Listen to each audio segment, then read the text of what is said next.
안녕하세요. 오늘 9월 14일 수요 예배 시간입니다. 이 시간 통해서 함께 하나님의 은혜를 나누는 시간 갖도록 하겠습니다. 오늘 함께 나눌 말씀은 로마서 12장 12절과 13절 두 절만 보시겠습니다. 제가 봉독하겠습니다. 소망 중에 즐거워하며 환난 중에 참으며 기도에 항상 힘쓰며 성도에 쓸 것을 공급하며 손 대접하기를 힘쓰라. 아멘. 오늘 이 말씀은 성도들이 이 세상을 살아가는 가운데 하나님 나라와 하나님의 의를 구하는 그런 삶의 방식으로서 또 우리가 취해야 될 생활 양식에 대해서 말씀하고 있습니다. 그러니까 우리는 교회 안에서만 그 하나님 말씀을 갖고 있는 것이 아니라 흔히 그렇게 얘기하죠. 예배 후에 예배, 곧 하나님께 우리 믿는 백성들이 모두 모여서 하나님께 예배를 하고 하나님을 찬양하고 그 다음에 이제 흩어지는 그 순간은 이제 파송된다는 그런 마음을 가질 수 있어야 돼요. 그리고 이 파송된 자로서 하나님 나라와 하나님의 의를 구한다. 곧 생명사역과 또 이 세상에 하나님의 의, 하나님의 공평, 또 가난한 자들에게 복음을 전하고 또 우리가 복음이 되어서 그 어려운 사람들, 뭔가 도움이 필요한 사람들에게 또 하나님의 귀한 손길이 무엇인지를 또 어떤 것인지를 체험하게 해서 그들을 구원의 자리로 인도해내는 것이 우리 성도들이 마땅히 감당해야 될 삶의 모습이라고 이렇게 성경은 말씀하고 있습니다. 그래서 오늘 이 두 절 가지고 우리가 하나님께서 말씀하신 성도의 그 삶의 양식이 어떤 것인지를 한번 살펴보도록 하겠습니다. 여기 12절에 바울은 말하기를 소망 중에 즐거워하며 환난 중에 참으며 기도에 항상 힘쓰며 그랬어요. 다시 말하면 하나님께서 여러분을 위해 계획하고 계시는 모든 일을 기뻐하십시오. 그렇게 현대어 성경에서는 그렇게 말하고 있어요. 그러면서 환난 가운데서도 참고 항상 기도하십시오 이렇게 이야기를 하고 있는데 여기서 몇 가지 우리가 소망이 무엇인가, 또 즐거워하는 것이 무엇인가, 또 환난이라는 것, 그 다음에 이 기도가 무엇인가에 대해서 먼저 살펴보고 13절 말씀 또 보도록 하겠습니다. 이 소망이라는 것은 과연 무엇인가? 히라브로의 엘피스라는 단어가 쓰여지는데 이 소망은 기대, 또 확신, 그리고 희미하게 밝아오기 시작하는 아침 그 빛, 이렇게 우리가 보통 이제 해석을 합니다. 이 단어를 풀 때. 그러니까 희망이라는 것, 곧 소망이라는 것은 기대한다. 그 동사로 말하면 기대하는 것. 그 다음에 이 희망을 가지고 있는 사람, 소망을 갖고 있는 사람들은 그 마음속에 뭔가 확신이 있기 때문에 소망을 가져요. 희망을 갖게 되는 것이고요. 그 다음에 이 희망이라는 것은 당장 무엇인가 확실하게 내 눈앞에 보이는 것은 아니라 할지라도 희미하게 이제 밤이 지나고 이제 새벽이 동기 트기 시작하기 전부터 희미하게 뭔가 동쪽으로부터 밝아오기 시작하는 아침 그 빛, 이것을 보통 소망이라고 이야기합니다. 그래서 저는 여기서 소망이라고 하지 않고 이제 희망이라는 말로 바꿔서 그 말씀을 좀 진행하도록 하겠습니다. 이 희망은 바꿔 말하면 여기 기대 또 확신이라는 그런 뜻이 있다 할 때 이 희망은 자신감에 근거하게 됩니다. 그러니까 어떤 확신에 찬 어떤 것에 근거해서 이 희망은 싹트기 시작하고요. 또 이 희망은 결국은 자신감을 키워주게 돼요. 희망은 자신감에 근거하고 또 자신감을 더 키워주는 그런 좋은 조건이다 이렇게 말할 수가 있습니다. 시편 125편 1절에 보면 이런 말씀이 있어요. 여호와를 의뢰하는 자는 시온산이 요동치 아니하고 영원히 있음 같도다. 여호와를 의뢰하게 되면 그 안에서 희망을 갖게 되죠. 그러니까 여호와를 의뢰해서 그 믿음 안에서 희망을 갖게 되면 시온산이 요동치 아니하고 영원히 있음 같다는 그 말씀대로 희망을 가진 사람들은 어떤 경우에도 흔들림이 없어요. 이게 희망이 무너지게 될 때 그때는 이제 모든 삶이 무너지게 되는 거죠. 그러니까 그래서 이 믿음과 소망과 사랑 이 세 가지가 항상 있을 것이다. 곧 믿음과 희망과 이 사랑 이 세 가지가 결국 우리의 삶에 대단한 어떤 동력원이 된다는 거예요. 우리가 생명과 생명력이라고 이야기한다. 곧 생명력 있는 삶, 활기찬 인생, 힘 있는 인생, 그리고 미래로 계속해서 전진하고 성장하는 그런 인생을 살기 위해서는 중요한 것이 믿음이 있어야 된다는 거예요. 그 믿음이라는 것은 첫째는 하나님을 믿는 믿음이죠. 삼위일체 하나님을 믿는 믿음이고, 그 다음에 하나님을 믿는 믿음 가운데 이제 내가 희망을 갖게 되고 또 그 희망은 자신감으로 또 이어지게 돼요. 그러니까 하나님을 믿는 그 믿음은 결국 자신감에 근거해서 하나님을 향한 믿음도 자라게 된다는 거죠. 또 하나님을 향한 그 믿음이 우리의 자신감도 키워주게 되는 거예요. 이런 사람들은 시온산이 요동치 아니하고 영원히 있음 같다. 뭐 이 말씀, 시편 기자가 이 말씀을 기록할 때 그 시온산이 그때도 있었고 지금도 여전히 요동치 아니하고 영원히 있다는 거예요.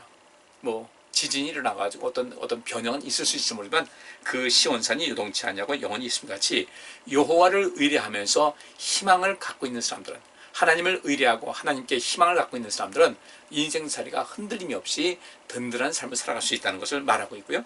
또 시편 146편 5절 말씀에 이런 말씀이 있어요. 야곱의 하나님으로 자기 도움을 삼으며 여호와 자기 하나님에게 그 소망을 두는 자는 복이 있다 그랬어요.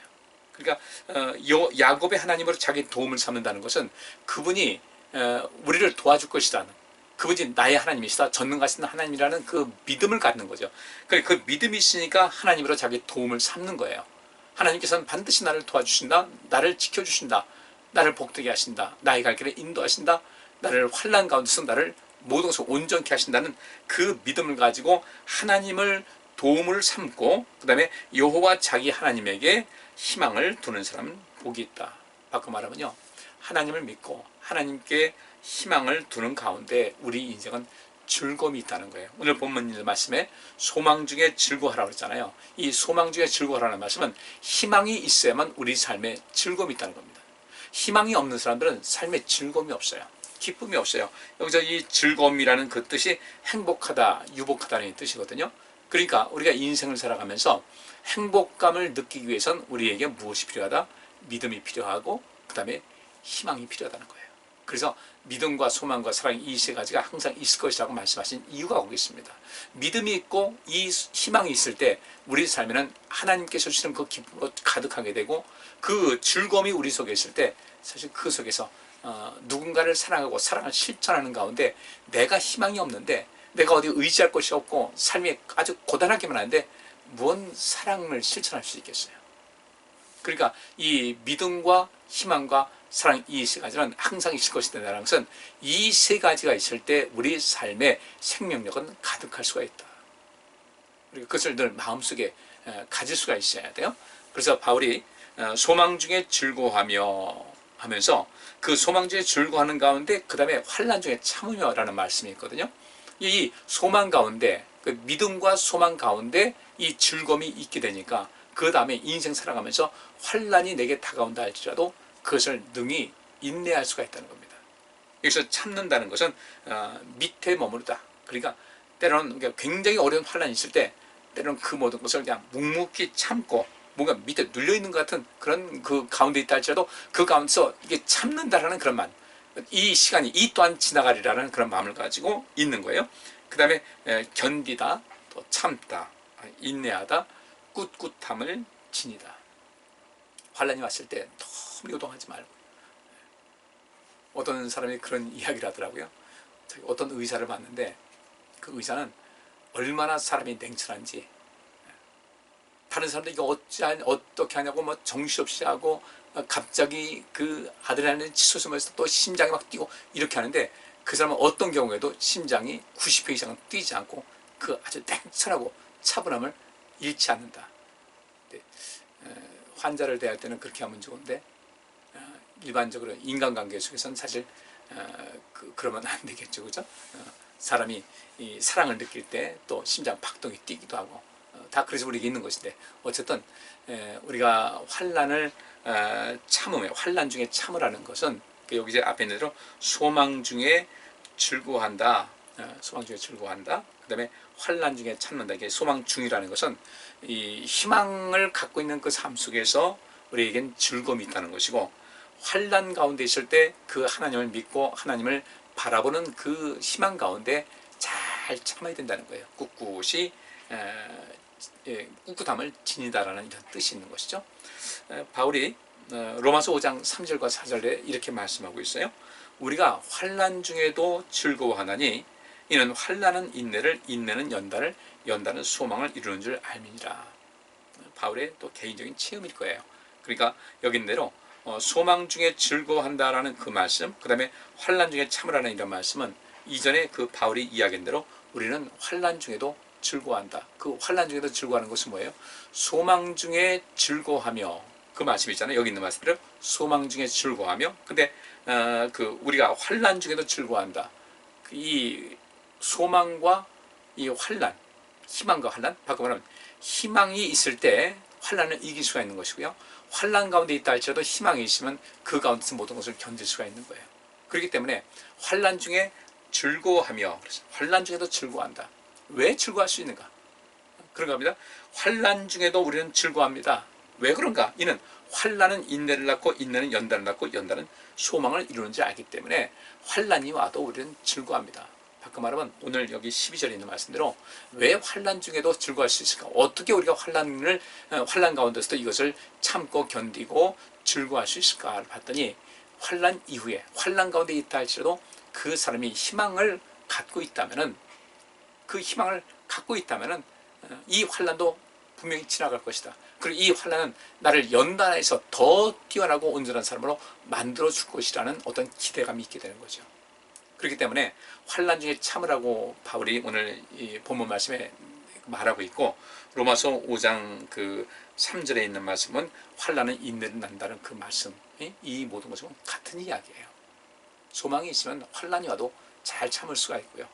환난이 왔을 때 희망이 있는 사람들은 그 환난 가운데서도 또 다른 어떤 성장할 수 있고 또 다른 하나님의 어떤 선물을 기대할 수 있기 때문에 즐거워할 수가 있다는 겁니다. 그렇기 때문에 환난 중에 참으라는 얘기가 뭐겠어요? 환난은 인내를 낳는다고 그랬죠. 환난 중에 참으며 오늘 12절 말씀에 나와 있고, 그 다음에 로마서 5장 3절에 보면 환난은 인내를 낳는다고 했으니까 우리는 환난 가운데서 또 어떤 어려움, 이 환난이라는 뜻은 여러 가지가 있는데요. 내가 어떤 압박받는 상태입니다. 환난이라고 하니까 굉장히 큰 것만을 얘기하지 말고 생각하지 마시고요. 그래서 압박받는 경우, 압박을 받았을 때 무엇인가에 압박을 받았을 때는 신체적인 어떤 통증의 압박을 받기도 하고 심리적인 압박을 받기도 하고 많은 압박이 있어요. 그 가운데서도 우리가 하나님께서 우리와 함께 하신다는 것을 믿게 되면요, 우리 희망을 갖게 되는 거죠. 바울이 그런 얘기를 했어요. 주의라는 가운데 많은 어려움을 당했잖아요. 그 어려움을 당해도 그는 꿋꿋이 인내했어요. 그것은 무엇이겠습니까? 자기가 이렇게 인내하고 이 달려갈 길을 열심히 달리고 선한 싸움을 싸우고 믿음을 지키는 가운데 내게는 의의 멸류관이 예비된 것을 확실하게 믿는다는 거죠. 선한 싸움을 싸운다는 것이 무엇인지 말씀드렸어요, 전에요. 그것은 상을 바라보면서 사는 인생이에요. 이 모든 속에서 하나님께서 나를 기억하시고 나에게 상급을 허락하실 것이다, 의의 멸류관을 내게 주실 것이라는 그 희망을 가지고 있으니까, 그 희망은 무엇이 근거예요? 하나님 믿는 믿음 가운데 근거해서 그 희망이 생기게 되는 것이고, 그 희망이라는 것이 있다 보니까 환난은 어떻게 견딜 수 있는 거예요. 압박이 와도 견딜 수가 있고, 또 이 환난이라는 것은 상처받은 것인데 상처를 입었다 할 때 우리는 이 가운데서 잘 이기자는 거죠. 내가 상처받았다고 해서 그걸 가지고 계속해서 또 누군가에게 화풀이를 하고 투사를 하고 하는 그런 것이 아니라, 환난은 인내를 낳는다고 했으니까 이 상처 속에서 또 우리 자신을 돌아보고, 우리 예수님께서 하신 말씀이 있잖아요. 너희 원수를 사랑하고 너희를 핍박하는 자를 위해서 기도하라는 그 말씀대로 그 모든 것이 내가 그 환난을 잘 인내할 수 있는, 환난을 잘 이길 수 있는 그런 그 바탕이 된다는 것이죠. 우리에게 희망이 중요한 것이 바로 거기 있어요. 그리고 이 환난이라는 것은 고뇌함, 인생의 그 고뇌입니다. 생각이 참 많아요. 고뇌 속에 인생을 살아가요. 어떻게 하는 것이 우리가 옳은 것인지, 무엇을 어떻게 해야 될지 고뇌가 참 많습니다. 어떤 사람은 철학적인 고민을 합니다. 이 인생을 어떻게 사는 것이 이게 온전한 것인가, 길을 찾기 위해서. 우리 그런 속에서 우리의 삶을 어떻게 행해 나가야 될 것인가. 니체가 왜 대낮에도 등불을 밝히면서 하나님은 어디 계시냐고 이렇게 외쳤다고 하는데, 사실 그 바탕은 무엇이냐면 그런 철학자로서의 심각한 고민을 한 거예요. 뭔가 진리를 찾아 나서는데 진리를 볼 수가 없는 거예요. 이 세상에서도 볼 수가 없고, 그를 이제 그 사신시랑 한 신은 죽었다라는 이런 식으로 매도하는 그런 것도 뭐 측면도 있지만은, 저는 또 한편 볼 때 그는 인생에 대해서 굉장히 고민을 많이 한 사람이다. 그러니까 그 절규라고 할 수가 있는 거거든요. 대낮에 등불 켜고서 진리는 어디 갔느냐, 하나님 도대체 어디 계시길래 이 악한 세상에서 이 모든 것이 이렇게 점점 더 황폐해가는 이 세상이 무엇인가? 하박국 선지자가 바로 그거 아니겠어요? 하나님께 묻습니다. 하나님, 어찌해서 악이 이렇게 세상을 관용하고 악이 지배하는 세상, 그런데 하나님의 그 공의는 어디 있습니까? 라고 절규할 때 하나님께서는 그렇게 말씀하시죠. 의인은 오직 믿음으로 살아야 된다. 믿음으로 사는 사람이 의인이다. 그 속에서도 하박국이 깨달은 것은 하나님의 공의의 심판은 여전히 살아있다는 것을 발견한 거예요. 거기서 또 희망 가지고 그럼 뭐라고 합니까? 포도나무나 감람나무에 열매가 없다 할지라도, 외양간에 수가 없다 할지라도 나는 여호와로 인하여 기뻐하고 즐거워할 것이다. 하나님 바라보니까, 하나님을 믿는 그 믿음 안에서 하나님을 바라보는 희망을 갖게 되니까 하나님 더 사랑하게 되고 하나님 말씀을 더욱더 의지하게 되는 것이죠. 그러니까 우리도 인생에 어떤 고뇌가 있어야 돼요. 고뇌 없는 인생은 문제 있는 인생이에요. 많이 생각하고 살아야 됩니다. 그래야만 우리 삶을 내가 살아가고 있다는 하나의 증거가 되는 거예요. 그 다음에 이 환란이라는 것은 짐진 상태예요. 짐진 상태, 또 핍박이 오기도 하고 문자가 들어 환란이 있고 아주 심각한 고통이 왔을 때 바울은 말하기를 환란 중에 참읍시다. 그것을 거기서 쓰러지지 말고, 거기서 엉뚱한 대로 튀지도 말고, 이것을 발판 삼아서, 이 환란을 발판 삼아서 내 삶의 동력을 삼고자 하는 그런 모든 것이 우리에게 아주 중요한 거예요. 환란 잘 참으면 그 인내라는 것을 낳습니다. 그 참으면서 인내할 수 있는 힘이 우리에게 생기게 되는 거예요. 내가 잘 참았다. 그것도 참았는데. 남성들 군대 갔다 오는데, 군대 갔다 오면 그래도 뭔가 눈에 띄게 달라지는 모습이 있는 것이, 군대 가기 싫어하잖아요, 다들요. 그래도 내가 군대 생활도 했는데, 내가 그것도 참았는데, 내가 이건 뭐 못 참을 게 어디 있겠나. 여러분들, 내가 애기를 낳으면서 내가 참았는데, 뭐 이런 이야기 하지 않습니까? 환란을 겪었을 때 잘 참게 되면 내가 인내하는 사람이 되는 거예요. 그 인내도 눈에 보이지 않는 굉장한 자산 아니겠습니까? 그 인내를 하고, 그 인내는 그냥 인내로 끝나는 것이 아니라, 인내는 뭘 낳는가? 연단을 낳는다는 거예요. 오래 참다 보니까 나 그것도 참았는데 하는 그런 속에서 내 자신이 좀 대견해지는 거죠. 나 그때 그것도 참았어. 그때 참았는데 이 정도 일이야. 할 수 있지. 이게 연단된 거예요. 연단을 낳는다는 것이 연단된 어떤 결과물이 나타난다는 거죠. 환란이 왔을 때 잘 인내하면은, 그 인내하면 돼서 내가 그 모든 것도 이길 수 있다. 또 이겼다. 또 앞으로도 이길 수 있다라는 그런 내적인 자신감과 또 내적인 확신이 생기게 되고 긍정적인 생각이 자리하게 되는 거죠. 이게 연단을 낳게 된 거예요. 그렇게 되니까 어떻게 됐습니까? 그것 때문에 난 충분히 이 앞으로 모든 것을 해나갈 수 있을 거야. 내게 좋은 일이 반드시 있을 거야. 라는 희망으로 이어진다는 겁니다. 그래서 바울이 소망 중에 즐거워한다. 그러니까 이 환란이 이제 쭉 넘어가서 이제 희망까지 이어지게 되는 건데, 그러니까 이 희망이 있으니까 어떻게 되겠습니까? 희망이 있는데 마음속에 즐거움이 있죠. 여러분들 적금을 계속 부었어요. 어떤 빚을 갚으려고 적금 열심히 부었는데 차곡차곡 쌓입니다. 그러다 적금 다 끝나게 되면 그 적금 끝날 때가 되면 이제 희망이 보이잖아요. 저거 타서 이제 뭘 해야지, 어떻게 해야지. 똑같은 거예요. 우리가 하나님 믿는 믿음이 있으면 주님께서 우리에게 선물로 희망을 주십니다. 환란이 왔을 때, 우리 자신이, 우리가 환란이 왔을 때 그것을 잘 인내하게 되면 내가 연단되고 성숙한 모습으로 사람이 변화가야 되고, 그 다음에 희망이 생기는 이런 자연적인, 이 자연법칙적인 어떤 그 열매가 있기도 하지만은, 우리가 환란을 잘 참게 되면 그때 우리 성령께서 우리를 도와주시고 하나님께서 우리에게 또 복을 내려주셔서 큰 삶, 이 희망이 더욱더 넘치는 선물로서의 희망을 우리에게 주신다는 것이죠. 아주 굉장히 가치 있는 거예요. 그러니까 이런 그 삶을 살아가시고, 그 다음에 기도에 항상 힘쓰라 하는 말씀이 나와요. 기도.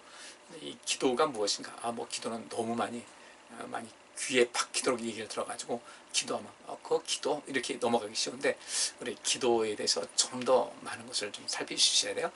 기도하는 것이 간구하는 것도 기도의 큰 범주, 기도라는 그 틀 안에서 이 간구하는 것도 들어가고, 또 문자가 기도도 들어가고, 그다음에 도구도 들어가고, 또 어떤 다시 구하는 것도 들어가고, 다 이제 단어가 다 달라요. 다 달라가 간구하는 것, 또 이 그 기도한다는 것, 구한다는 것, 도구를 한다는 것. 이것이 성경 원어대로 다 그 단어 자체가 달라요. 근데 그것을 우리는 뭐 다 통틀어서 기도라고 하다 보니까 약간 기도 생활에 좀 오류가 발생할 수도 있는데, 여기서 이 기도에 항상 힘쓰라고 할 때 이 기도라는 말은 어떤 뜻이냐면요, 예배라는 뜻이 있어요. 여기서 말하는 기도는 프로슈케라는 단어인데, 예배 또 예배와 같은 기도, 예배 형식의 기도라는 겁니다. 그러니까 기도 형식의 예배, 예배 형식의 기도. 여기서 기도라는 것은 특별히 생명사역에 중점을 둔 그런 기도입니다. 너희는, 예수님께서 제자들에게 너희는 이렇게 기도하라고 가르쳐 주셨잖아요. 예수님 제자들이 우리 저 세례 요한 저분도 제자들에게 기도하는 법을 많이 가르쳐 주셨는데, 우리에게 기도하는 법을 가르쳐 주셔서 우리에게 기도를 가르쳐 주옵소서 그랬을 때 예수님께서 너희는 이렇게 기도하라고 하시면서 우리가 알고 있는 주기도문을 말씀하셨거든요. 그러니까 이 주기도문을 말씀하셨고, 우리가 기도라고 하는 이 내용을 볼 때 여기서 기도에 항상 힘쓰라는 그 이야기는 바꿔 말하면요, 이것이 이 기도한다는 것이 프로슈코마이예요. 여기서 말하고 있는 기도, 이것은 명사로서 프로슈케입니다. 그러니까 이 똑같이 프로슈코마이는 기도한다라는 명사고, 동사고, 프로슈케는 기도라는 이 명사가 되는데 그 뜻은 같아요. 그러니까 프로슈코마이도 예배하다 또 기도하다, 뭐 이런 이야기가 되고, 여기서 그 프로슈케는 예배 기도라고 이제 우리가 번역을 할 수가 있는 것인데, 그럼 여기서 말하는 기도에 항상 힘쓰라는 그 이야기는 무엇이겠습니까? 너희는 이렇게 기도하라 하면서 예수님께서 주기도문을 알려주셨는데, 우리가 기도에 항상 힘쓰라는 것은 예수님께서 가르쳐 주신 것, 기도에 근거한 그 내용을 늘 생각하면서 거기에 맞는 기도를 하라는 것이죠. 그것이 기도인 거예요. 기도에 항상 힘쓰라, 주기도문의 내용에 주목할 수 있어야 돼요. 그리고 주기도문에 말하고 있는 그 기도라는 것은 첫째로 하나님께 영광 돌리는 것이고, 두 번째는 이 세상에 유익을 주는 것이에요. 그리고 결국 그것은 우리에게도 큰 상급이 있게 되는 것이죠. 바꿔 말하면 이렇게 기도에 힘을 다한다는 것은, 이렇게 기도하라고 했을 때 그것은 성령의 은사와도 같은 개념이라는 것이죠. 그 은사를 우리에게 주신 것은 그 은사를 가지고 하나님께 영광 돌리고, 그 다음에 누군가에게 공동의 유익을 위해서 우리에게 주신 것이 바로 은사니까 누군가에 유익 주는 것이고, 그것이 또 우리 자신에게도 유익이 되는 것이거든요. 그러니까 기도에 항상 힘쓰라는 것은 첫째로 하나님과의 그 관계 회복과 하나님께서 기뻐하시는 어떤 생명사역의 그 열매를 위해서, 그 일을 위해서 많이 기도하라는 것이고, 또 이 기도한다는 것은 그걸로 끝나는 것이 아니라, 기도에 항상 힘쓴다는 것은 그런 기도의 내용과 더불어 그 기도의 내용을 우리 삶 속에서 실천하는 것까지 이어지게 됩니다. 그러니까 항상 우리는 아무것도 안 하고 앉아서 기도만 하라는 그런 것이 아니라, 기도는 얼마든지 할 수 있어요. 그죠? 생각 속에서 기도할 수가 있고, 시간 내어서 하나님께 기도할 수도 있고, 또 그 기도하는 그 속에서 하나님께 간구하기도 하고, 하나님께 호소하기도 하고, 또 어떤 것을 구하기도 하고, 많은 것이 있는데, 이 중요한 것이 여제 기도에 힘쓰라는 것은 무엇보다도 하나님께 영광 돌리는 그 일에 관심을 갖고, 그 일을 위해서 우리가 기도에 힘쓰고, 그 다음에 그것을 우리 삶의 현장에서 실천하는 것이 아주 매우 중요하다는 것을 말하고 있어요.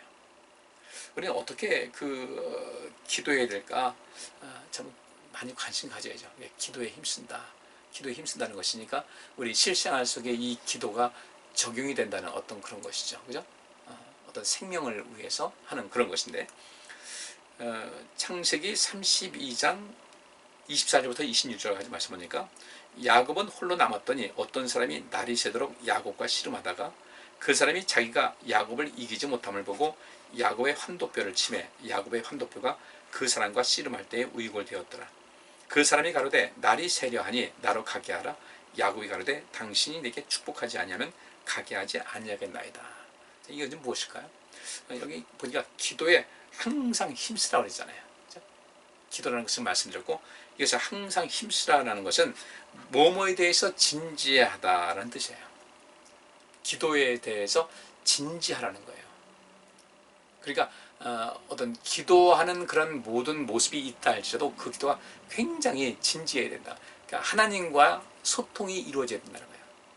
기도라는 것은 가장 중요한 것이 하나님께 예배하는 것이잖아요. 그러면 이 예배라는 것은 하나님과 소통하는 것을 말하잖아요. 하나님과의 만남. 그렇게 이 기도는 우리 입으로만 기도하고 내 생각 속에서 막 그냥 하는 것이 아니라 하나님께서 내 앞에 계시다는 것. 하나님은 영이시니 신령과 진정으로 예배할지니라 라고 했는데, 이 프로슈게, 기도라는 단어가 예배라는 뜻이 있단 말이죠. 그러니까 이 기도도 역시 마찬가지죠.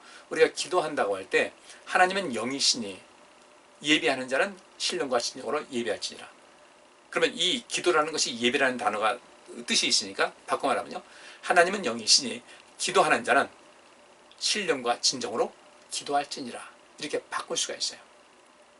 그러다가는 이 기도에 전념한다라는 것, 기도에 진지하다는 것은 지금 내가 기도한다고 할 때, 또 간구한다고 할 때, 도구를 드린다고 할 때, 이 모든 그 기도의 형식, 여러 가지 다양한 기도의 형식을 가지고 우리가 하나님을 앞에 섰을 때, 그때 우리가 말 한마디 한마디 하는 것이 하나님과 대화 형식이 돼야 된다는 거예요. 그러니까 어떤 것을 말씀을 드립니다. 그런데 대개 기도한다고 할 때 끊임없이 내가 말을 하잖아요. 말을 합니다. 근데 사실 중간에 주님의 음성을 좀 기대할 수 있는 것. 도무지 하나님께서 말씀하실 기회를 주지 않아요. 하나님께서 말씀하시려고 하는데 그냥 그 말을 딱딱 끊고 계속 기도한다는 거죠. 진지하셔야 돼요. 그리고 이것은 때로 하나님의 묵상하는 시간이 더 필요합니다. 하나님께 어떻게 말씀드리면서 하나님 이 뜻이 무엇인지를 알기 원하는데 내가 알 수가 없습니다 라고 할 수 있는 거예요. 그걸 기도하면서 주께서 우리 마음속에 또 응답하시고 말씀하시는 것, 물론 이후에 어떤 사건을 통해서 응답하시는 것을 볼 수도 있는 것이고요. 그렇게 할 때 우리가 하나님께 여러 가지 말씀드리고 나오지 않습니까? 기도하면서 말씀드리고 난 다음에 그때 어떤 응답이 오지 않았다 할지라도 나중에 그것이 응답으로 나타날 수도 있잖아요. 근데 그 기도하는 그 시간에도 우리 하나님과 교토하는 것이 있어야 돼요. 예를 들어서 그 고넬리오 가정에 초청받은 베드로가 그 가정에 초청받기 전에 어떤 일이 있었어요? 환상을 봤다고요. 근데 계속 대화를 나누잖아요. 이거 먹으라. 저 못 먹겠습니다. 내가 정하게 한 것을 내가 왜 부정한다고 하느냐, 이런 대화가 쭉 이어가고 있고, 그 다음에 지금 제가 창세기 32장 야복강가에서 야곱이 어떤 사람과 씨름하는 장면을 지금 말씀드렸는데 굉장히 진지했어요. 왜 진지했을까?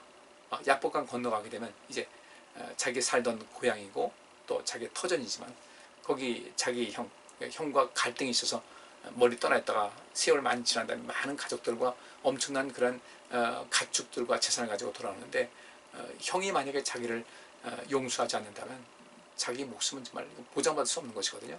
그래서 야복강가에서 그렇게 어떤 사람을 만났을 때 계속해서 씨름을 합니다.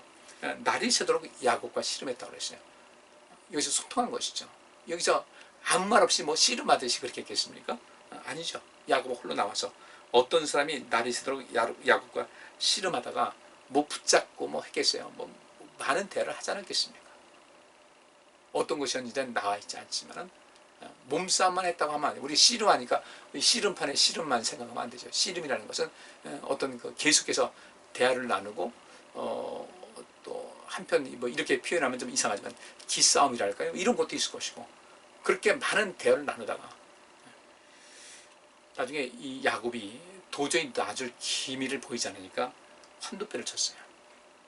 환도뼈라는 것은 이 영지뼈 여기 말하는 거죠. 그죠? 고관절 이런 건데 야곱의 환도뼈가 그 사람과 씨름할 때에 우일고되었다. 나중에는 그렇게 환도뼈를 친 거예요.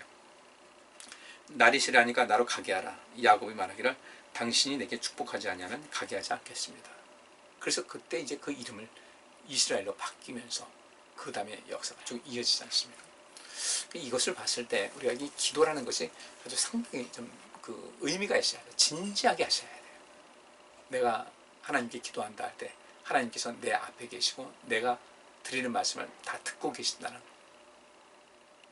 전화로 말하는 것하고 직접 대면해 가서 말하는 거 다르잖아요. 근데 우리 그냥 입은 막 열려서 기도를 하는데 우리 하나님께서 내 앞에 계시다는 것을 인식하지 못한다면 이건 온전한 기도가 아닌 거죠. 이 기도를 우리가 온전하게 할 수 있어야 돼요. 이 말씀을 좀 마음속에 좀 새기시고, 무엇에 대해서 아주 진지하다, 또 아주 성실하게 일한다는 그런 뜻도 있어요. 기도는 하나님과의 대화 시간이니까 꼭 기억하세요. 하나님은 영이시니 예배하는 자는 신령과 진정으로 예배할지니라.